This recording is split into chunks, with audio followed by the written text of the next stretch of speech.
The following is a Comfortably Zoned Radio Network production.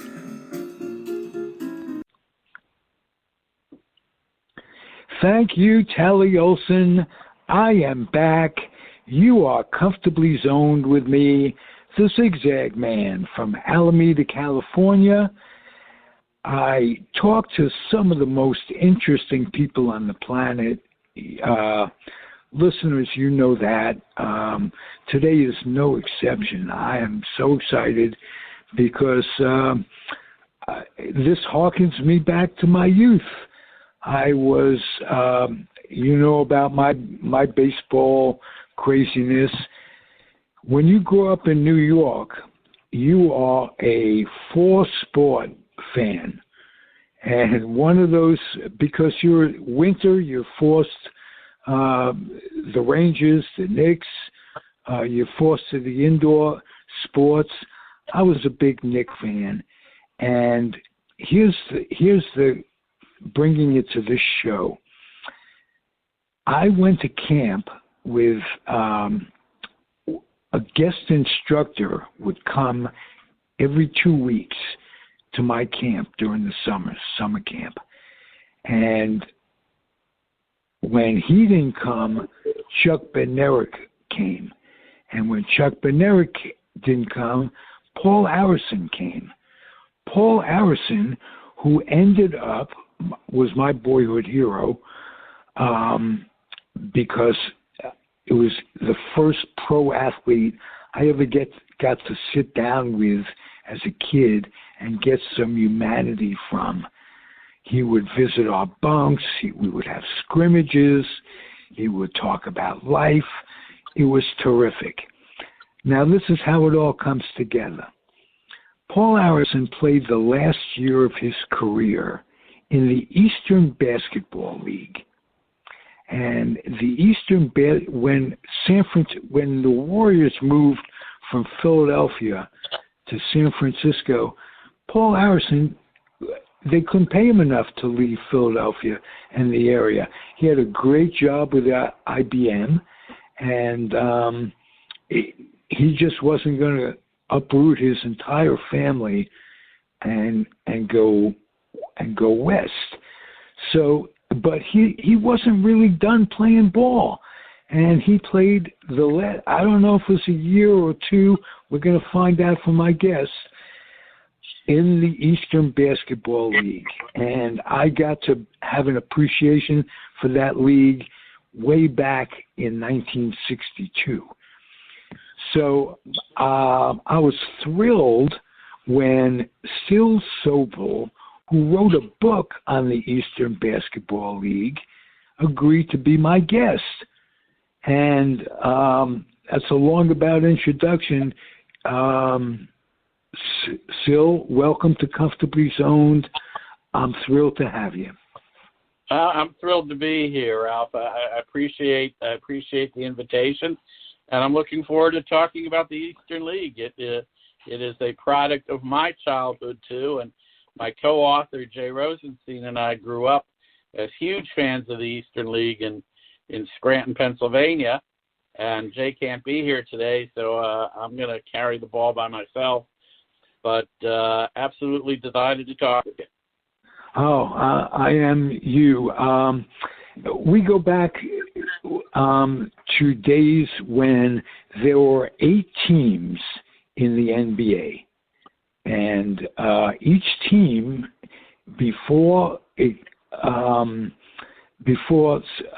expanded the rosters, I remember when each team had 10 players.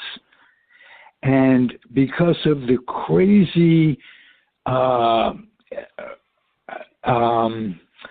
don't know what they call it, the mores of this country have been screwed up long before Jackie Robinson. And each team, until Red Auerbach broke that sacred rule, and I put it in quotes, were only allowed 2 black players on each roster. Am I right, Syl? Absolutely. It was an unwritten quota that the NBA had. And basically it started, 1950 The NBA broke the color line, allowed its first 4 African American players in 1950, and the unwritten quota was 1 African American player per team. Around the mid 50s, it went to 2. By the late 50s, early 60s, it went to 3. But it was nothing written, but it was generally understood that they would limit the number of African American players per team, thinking that because the fan base was mostly white, predominantly white, that white fans would not root for teams that had more than a few African American players. So yes, as a result, there were so few spots in the NBA, as you said, 10 teams, 8 to 10 teams, 10 players per team, 80 to 100 players. That was it. That there were a lot of great players, especially African American players, who were looking for a place to play professionally, and that became the Eastern League. Go ahead. So the Eastern League had an awful lot of great players, great talent, many of whom played their careers only on weekends in small towns like Scranton, Allentown, Wilkes-Barre, Trenton, Hazleton, Sunbury, Pennsylvania. And then, they had jobs during the work week. Most of them were from New York City or Philadelphia areas. They go back to, their regular homes and jobs, and then get back on the road and play again the following weekend. So those of us who grew up in Eastern League cities were the beneficiary of seeing some incredibly talented players who would have been NBA stars today. Today there's 30 teams and 15 players on a roster. So there are 450 players today, 100 now. Do the math. There was an awful lot of talent in the Eastern League. Okay. Now, ironically, the first question I have for you isn't about a black player playing in the Eastern Basketball League. It's about a fellow by the name of Jack Molinas. And for those of you out there who don't remember, another basketball tradition was to have a scandal every 10 years. I mean, whether they needed one or not, going back to LIU and what have you, and Connie Hawkins and along the way, and some of these players who were involved, well publicized. Doug Moe, I remember, was a name from Doug Moe from Erasmus, and my point is, there was a fellow who was so instrumental in the scandals that he gets very little notoriety because of that, and his basketball skills were very underrated because of that. He never got the arena like Connie Hawkins early on in his career, never got to shine in the NBA in his prime. And I want you to tell me about Jack Molinas, not only from a basketball standpoint, but from how big a role he did play in those scandals. But because Molinas, he was big in the EBL, probably one of. Absolutely. I mean, he was a great player, exceptionally talented player. Jack Molinas was a star New York City player. Columbia University, late 40s, early 50s, back when the Ivies, Columbia, New York City was the center of college basketball. You had Long Island University, CCNY, Columbia, NYU, Manhattan, Fordham. This was the Mecca, St. John's. This was the Mecca of college basketball. The Mecca was that, and Philadelphia with the 5 great teams. Absolutely. Loyola, and on the Eastern, there was a style to Eastern basketball. A lot of it came from the schoolyards and what have you. It was the point guard and the big man, the way I saw it. And like Philadelphia, the Warriors had Guy Rogers and wilt. But that was the extreme, and it came later. But there was always someone setting up the big man, the Slater Martins of the world, and that was reflected in the EBL, if I remember correctly. I didn't see many of their games. That is why I'm so anxious to get the book. You sent me a PDF. I keep going through it. It's terrific. Tell me about when you conclude Jack Molinas. Tell me about how it came that you guys wrote a book. Sure, absolutely. But Molinas, as I was saying, a fabulous player, Columbia University, but Jack always apparently had, a habit of kind of living on the edge, playing it fast and loose. He associated with gamblers and gangsters. And back in 1951, even before that, but 51, a huge gambling scandal was uncovered that involved some of the top players in the country, many New York City area guys. Molinas, by 1951, I believe, was out of Columbia. He had certainly been involved in the gambling when in college, but he did play his season in the NBA for the Fort Wayne Pistons and was just a star player during his 1 year, but he got implicated for betting professionally on his team, the Pistons, during games, and he and the players involved in the college gambling scandal were all banned for life from the NBA, which sent them to the Eastern League. I mean, in addition to Molinas, you had Sherman White, who was the college player of the year from LIU.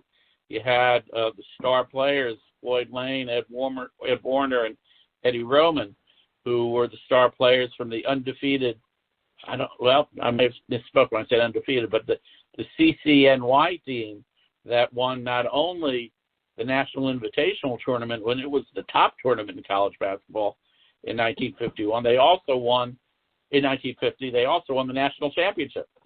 So, wow, he must have been incredibly great to have led Columbia.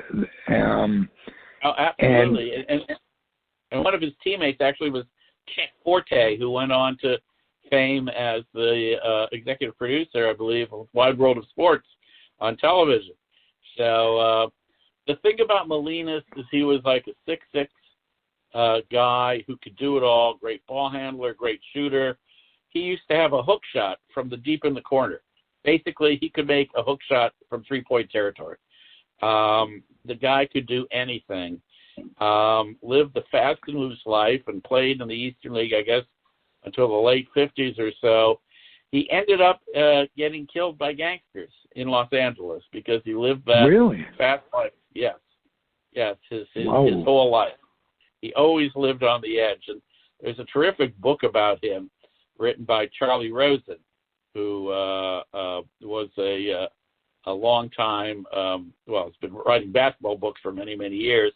But he wrote some great books on the Knicks, if I'm not mistaken. Absolutely. Yeah. And Charlie Miracle was great friends. Right. Great friends with Phil Jackson and even coached in the Continental Basketball Association with Phil Jackson for a while. So if you want to find out more about Jack Molinas, about his life, his colorful character, and incredibly his basketball skills, he was just a terrific all-around player. He and Sherman White were the best players of their time. Sherman White also ended up in the Eastern League, and he and Molinas for many years would kind of go back and forth, alternating who was the scoring champion in the league. Another fella, getting back to what we talked about, quotas and what have you,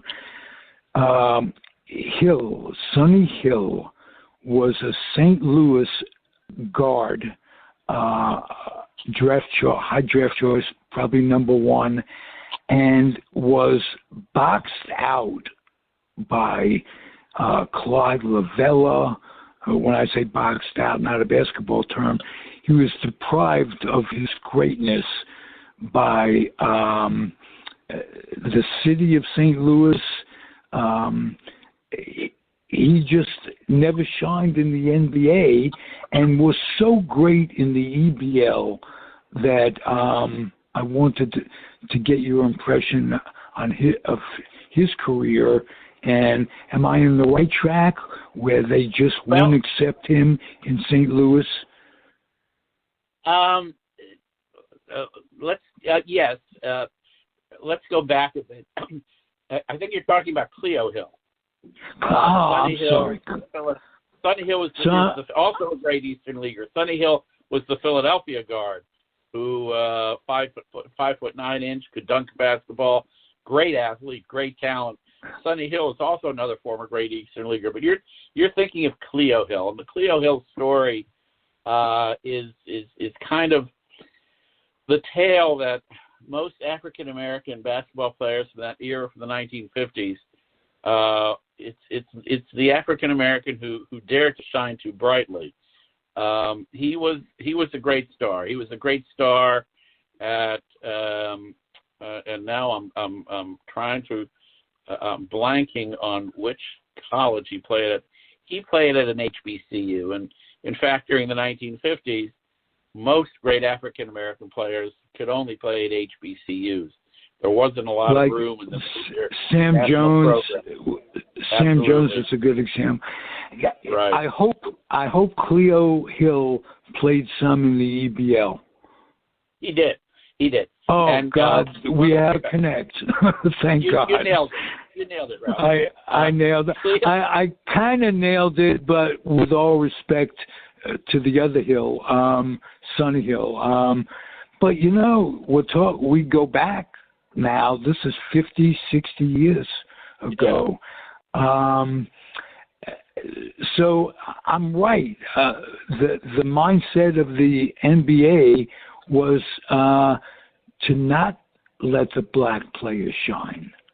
Well, that's exactly right. And what happened with Cleo, and it was Winston-Salem State that he played at, and Cleo was just a great talent, 6'3" guard, great athlete, could run the floor, could rebound, could shoot, could do it all. He was drafted to play on the St. Louis Hawks. Well, St. Louis, of course, being kind of a border town, was a tough crowd, for an African-American player to begin with. But St. Louis had three great stars. They had Cliff Hagan from University of Kentucky, Bob Pettit from LSU, and Clyde Lavalette. Those were the big three stars. Cleo came into a team that already had three established stars, all white, who were great scorers. And back then, NBA players, as you said, with regard to Paul Harrison, were not making a lot of money. And scoring totals really determined how much a player would make from year to year. So Lavalette, Hagan, and Pettit were used to being the top scorers. And along comes Cleo Hill, who, is not only a great scorer and great talent, but he could run the floor and he could get down court faster than those other guys. And he's scoring before they're even set up and ready to get the ball. So the story goes, and most people who were involved in it will confirm that what happened is that they complained to the coach, Paul Seymour, who supported Hill and said, for us to win, we need Cleo to score points and play his game. So they went to the owner, Ben Kerner, and Kerner told Seymour he had to, bench Hill. Seymour refused, and about one-third into the season, Seymour was fired, and Hill was on the bench. Now, what happened is after that, Hill, would still played for St. Louis, but he became gun shy. He, knew his job was not to score. Became not, the player he was. In the following year, he ends up in the Eastern League. He never had the kind of career in the Eastern League someone with his talent was expected to have. And other African-American players who played with him in the HBCUs leagues and played with him in the Eastern League said he just wasn't the same player after he left St. Louis. Paul Seymour ended up, of course, coaching in the Eastern League too. But then he went back. He also went back into the NBA eventually too. Right. But Hill was just a great talent, and as I said, the cautionary tale is he dared to shine too brightly. Back then, most of the African American players in the NBA were expected to basically rebound and pass the ball, like you said, Guy Rogers. His job was to pass the ball. Right. Earl Lloyd, their job was to rebound and play defense. The first African American player who was allowed to play his game and score was Elgin Baylor, and that was in the late 50s. So Cleo Hill came along and kind of unfortunately violated the unwritten code with his coach's endorsement. Paul Seymour wanted Hill to play his game. I have a list of players, and we're getting through them, that I'm curious about. Ben Worley. I watched him play with the Pistons when they came in to play the Knicks a number of times. I thought he was talented as hell. Is there any backstory about Ben Worley? No, I remember him as a tough rebounder, tough defensive player. Now, he played, I believe, on the Camden Bullets, and that was the same team that Paul Arizin played on, going back to Paul. And by the way, Paul played 3 seasons in the Eastern League. Oh, wow. Whoa. Yes. I didn't know that. I thought it was just 1, possibly 2, but I'm glad he got to play because he loved the game. Yeah, he was the MVP one year. I mean, he had a great I could go and mention great New York City players, but there was a great contingent from Philadelphia also. The Camden Bullets were almost an all-star team of great Philadelphia players with Arizin and of course Bobby McNeil, a legendary player from St. Joe's University, and other great Philadelphia area stars. Hal King Lear played on that team from Temple, and from Temple, Norman, yes, also from Temple. These are great college players from the 1950s. I mean, great college players from the 1950s. Hal King Lear, that's a sad case. Lear never thought, he played 4 games in the NBA for the Philadelphia Warriors. King Lear scored 50 or more points like a dozen times in the Eastern League. Guy could score it well. He was a 6'1" guard. He had a great first step. He could get past anyone. He could score from outside. He could do it all. But 4 games. It was a white man's game. Pickles Kennedy beat him out. Pickles Kennedy, oh gosh, yeah. Great. A white guy who's, what can I say? He's a Reardon kind of player. Tough play, but he wasn't as talented as Hal Lear by any stretch. No, he was. I consider Pickles Kennedy. I call him the Philadelphia point guard. They're Irish or Italian Catholic. They went to Villanova, St. Joe's, Temple. Every team, go back. Fran O'Hanlon goes on and on. Bobby McNeil, Pickles Kennedy. Yeah, right down to Villanova's guy, Darciano. I'm blanking on his name, but it is a legacy of tough, scrappy Philadelphia area point guards who are great ball handlers, can run an offense, and can go inside when they have to, and hit an outside shot when they have to. They all play that game. Pickles Kennedy, George Blaney, who also was an Eastern Leaguer. I remember George Blaney was a Knick for a little bit. He was one of those guards who played along. Probably the expected guest today was Sam Stith, too. We were going to be joined. Yeah. Haven't been yet, but he was one of those guys that got a cup of coffee with the Knicks. If not the Warriors, my mind is going a little bit, but I do remember that name. A great college point guard. Yeah. Absolutely. And of course, Sam's brother Tom Stith was was a terrific talent, fabulous basketball player. For the next very sad story.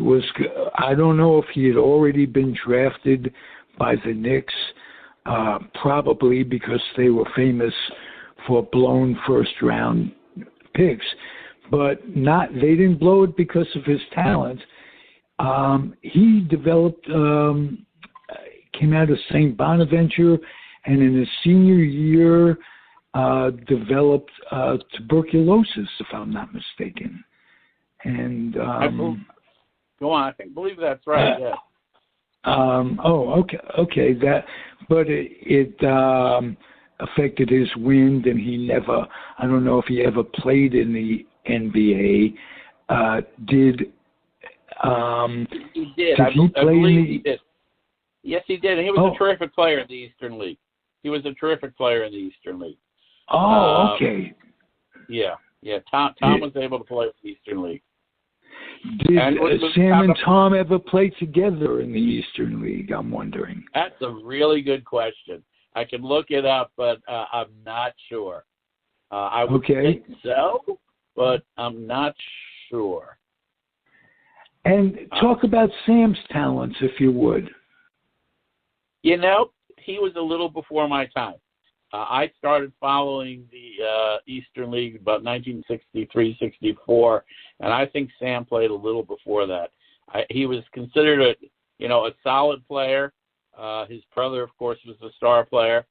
But I know he was good. I don't know a lot about him. I don't recall ever seeing him, specifically watching him play. So I hope he's able to join us so he can fill us in on his career. Okay, now one more player on my list. Did Audi Stevenson from Rhode Island ever play in the EBL? He was the last cut by the Celtics in like 64, 65. And I grew up with him, and I went in the Air Force in 65, lost track of him. I know he passed away at age 40. I remember reading his obituary in the Sporting News at some counter, Woolworths or something, and I almost fainted. I mean, 40 years old, I grew up with this kid. Yeah. And I have no idea how he passed. I think, if I'm not mistaken, he was the all-time rebounding leader at Rhode Island. That isn't a backhanded compliment. He did play. He played. Yeah. He played 5 seasons in the Eastern League. Okay. Tell me about him. For the Hartford Capitals, who were kind of a farm team for the Boston Celtics. So guys like Stevenson, who didn't quite make the Celtics, were sent down to the Hartford Capitals, and he played there 5 seasons. And same thing, he was a tough inside player, not real tall. I mean, I think he was 6'5"-ish. But if that. But a very tough rebounder and just a solid inside player, big body, as I recall, and knew how to use it, get position. And just use his bulk to get rebounds, position himself for rebounds. But I remember him as a very solid player, borderline all-star player in the Eastern League, and I believe he played sometime. He might have played sometime for the Nets in the ABA, but I'm not sure. Oh, I will look that up. I had no idea of that possibility. And, wow, we go back to junior high school together.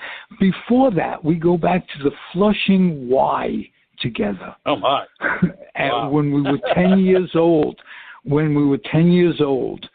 And so this has been a terrific enlightenment for me. I get a lot of my questions answered. Let me ask you a question. Good. What was the best part of writing the book for you? What did you either learn or experience in the writing? And I ask because I just completed a book myself, And I've been asked that question.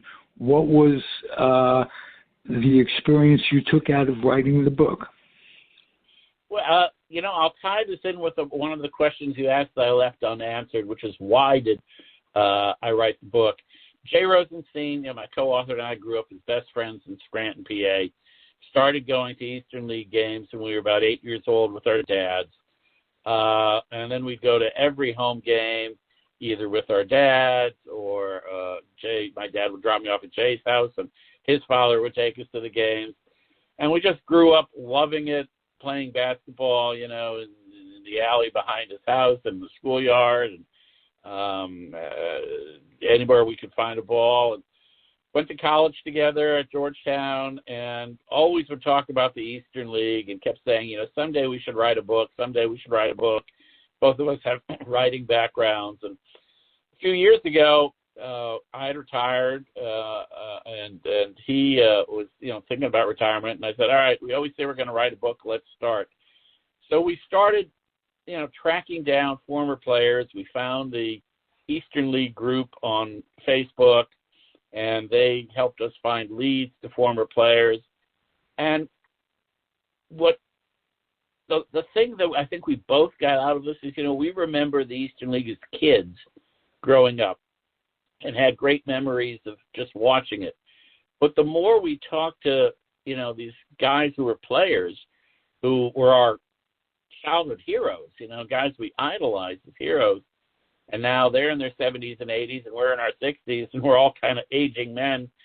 And just hearing about the lives they led off the court and afterwards, and finding out that these guys who we idolized as players were just great people too, who had done so many of them became teachers and coaches, successful business people, and just finding out about the kind of lives they led and what kind of people they were, and getting to know them now, and getting to tell their story, because so few of them got any recognition outside of the small Eastern League cities they played in, and realizing how good they were as players, and finally having a chance to tell their story. That's been so gratifying, particularly learning about so many great African-American players like Cleo Hill, like John Chaney, the coach at Temple, who was a terrific basketball player. People don't know that about John Chaney. He was a great player. I remember him coming in, playing holiday festivals at the Garden in New York. As you mentioned, the NITs were the big tournament back then, and we got a taste of it. Like I say, if you didn't grow up on the East Coast, you missed schoolyard basketball. For instance, you could just go to a schoolyard and watch ball and be amazed. What hurts me. What's sad about these players that you talk about, like we talked about expansion, they missed it by 4 or 5 years. And some of these guys could have really made a name for themselves. They left the best years of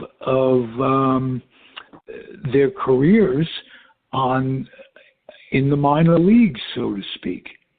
Pretty much. I mean, and again, for them, for many of them, the decision wasn't that the pain wasn't that bad. Let me put it that way, because financially they were better off by starting their careers and advancing up their professional ladder off court, and then playing weekends and making some extra money playing weekends.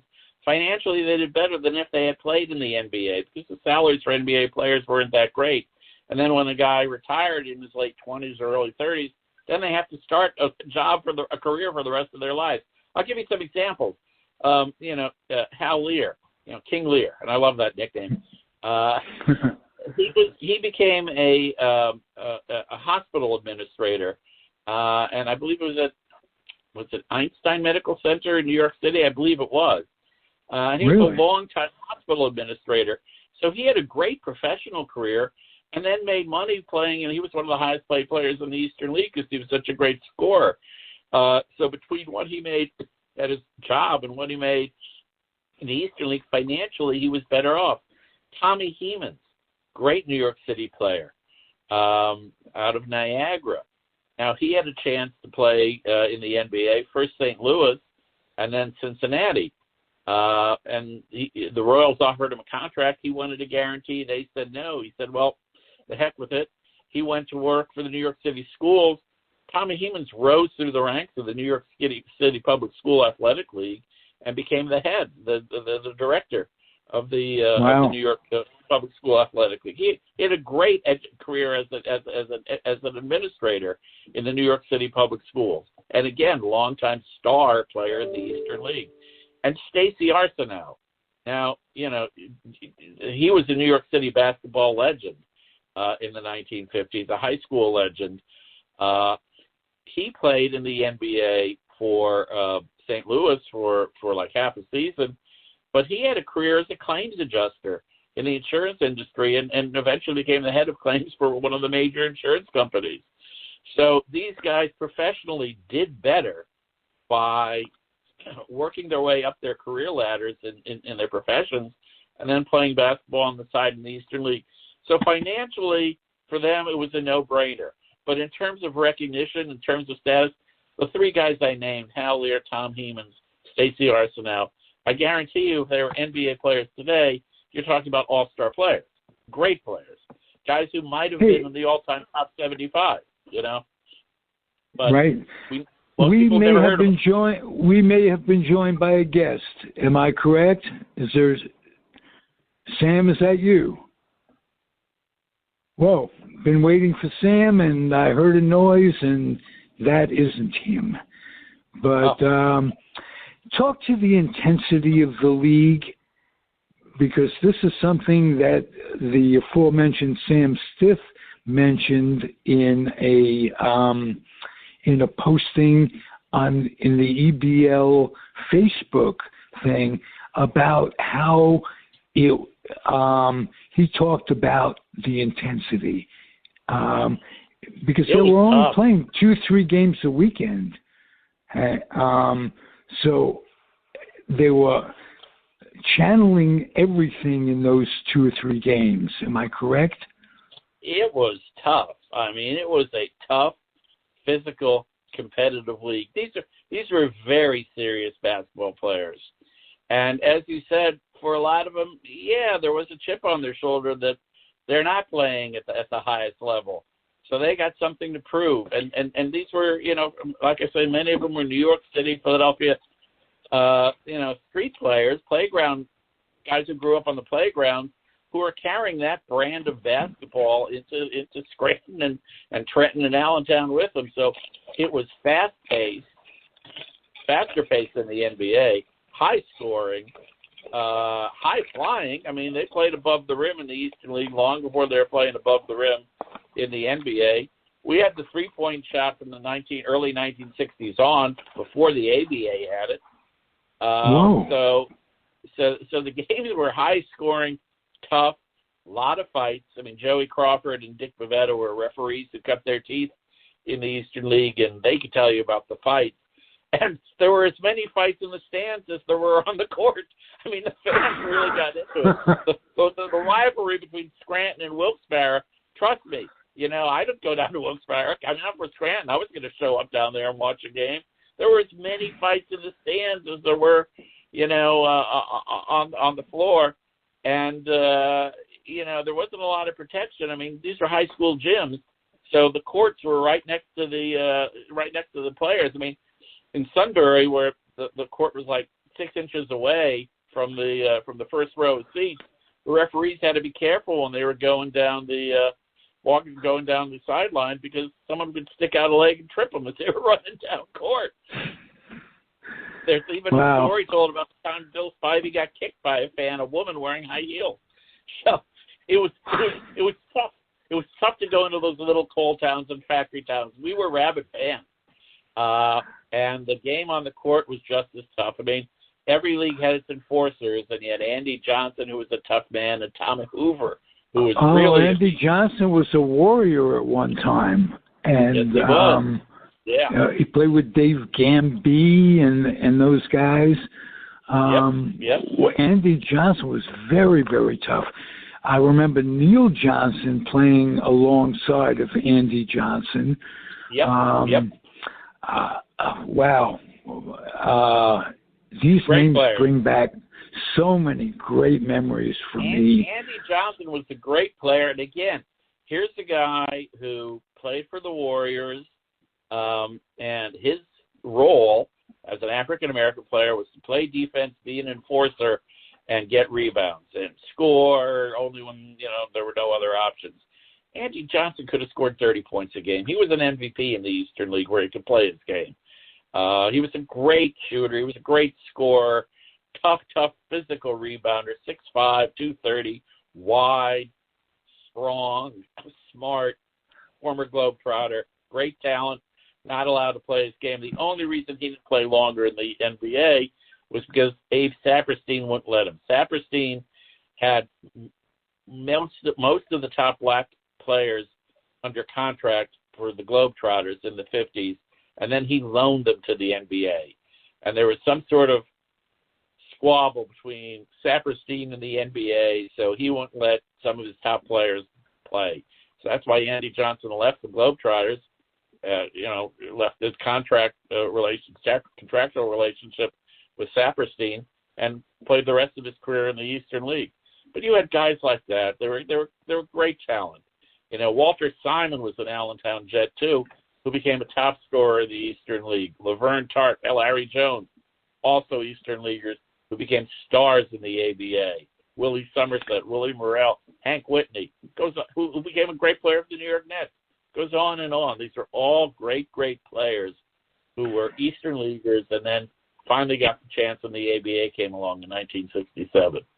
But it was a tough, competitive, physical, fast-paced, dynamic league, and those games really meant something. It was fun to watch as a fan. A lot of fun. Well, I hear it in your voice. You've got the enthusiasm as if you were a kid watching it, going to a game.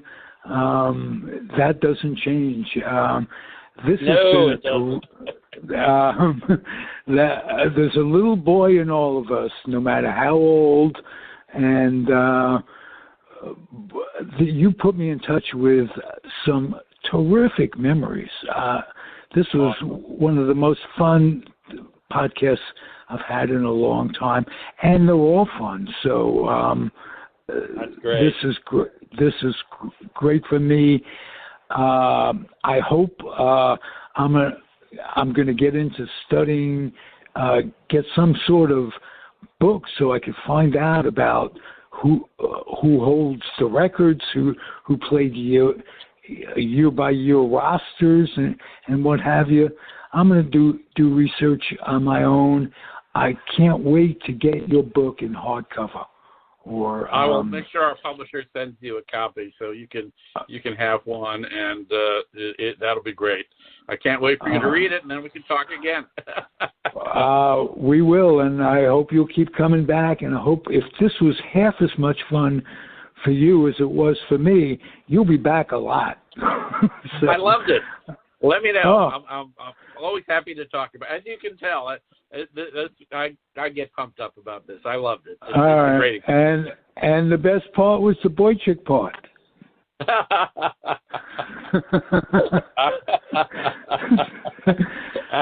They'll never know. It's just between you and me. This is just between you and me anyway. Thank you, Syl. All right. Talk soon. Comfortably Zone Radio Network. I'm Ralph Tycho. The guest was Syl Sobel, and I had fun. Thanks again. Thanks for listening, everybody. Adios and happy trails. The proceeding has been a Comfortably Zoned Network production. You are advised to keep your dreams wet, your humor dry, your children and grandchildren out of military recruiting offices and off the laps of clerics who wear dresses. Thank you for listening, everyone. Happy trails.